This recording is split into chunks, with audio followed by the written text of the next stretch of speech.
Welcome to Module 9 of the Focus Assist Talent Training. We're going to talk about how to create a new business. You can do that within Focus Assist. It really just mimics the same process that an employer would go through. I'll speak to that first. So as self-service systems go, they could use the Focus Talent system to go ahead and create their own new account. Now, what the employer would then need to do is they create the account under their federal ID number. Once they've established an account, it actually puts their account in our approval queue at central office, which is then the request is always put on hold until we receive validation documents from the employer.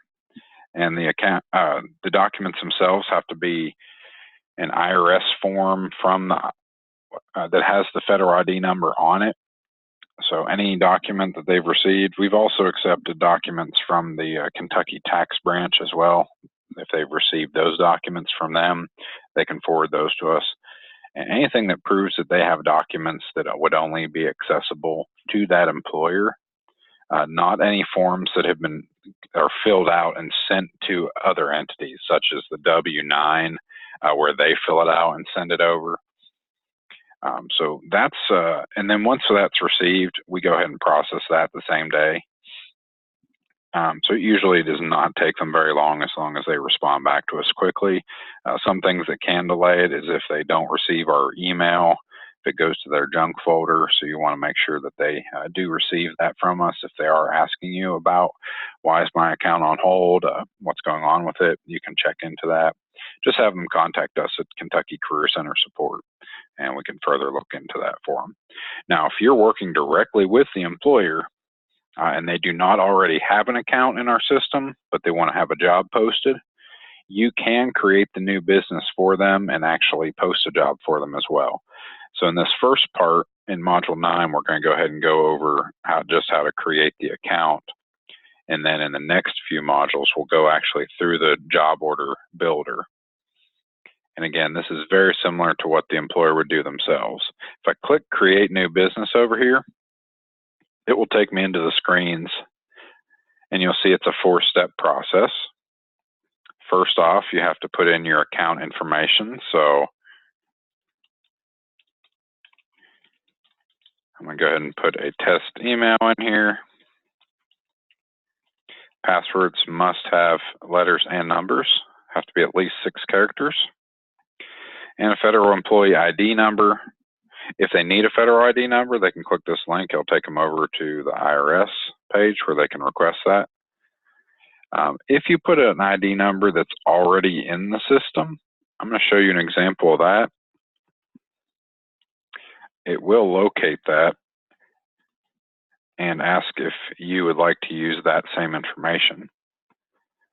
So you'll see here, based on this, you are associated with an existing business. So when you hit next, it actually takes you here, and it'll show you the different options.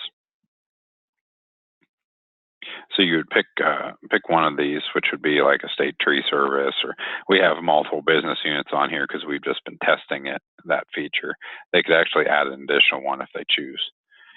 But let's say that they're actually a brand new employer. So I'm going to put in a different federal ID number.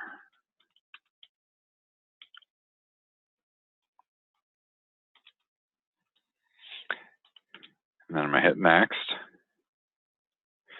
This time, it's actually going to ask me for a lot more information. So if this employer's never been in there before, then I'll need to supply all the information.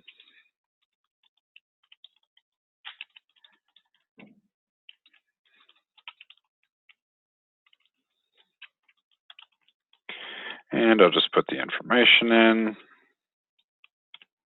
See here, it auto-populated the city and state and county. Phone numbers, you can put what type. You don't have to put the state ID. You do have to put an ownership type. Most companies are private corporations, but you may have some that are a type of government or foreign or nonprofits.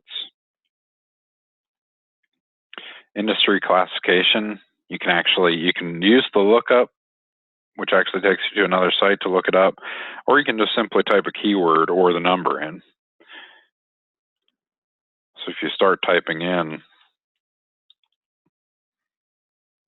and I'm just going to pick one at random, and then you don't have to pick an account type or a business description. This one would add it to a description automatically. Each job. So that was the business information, but then you have to put your specific hiring contact information.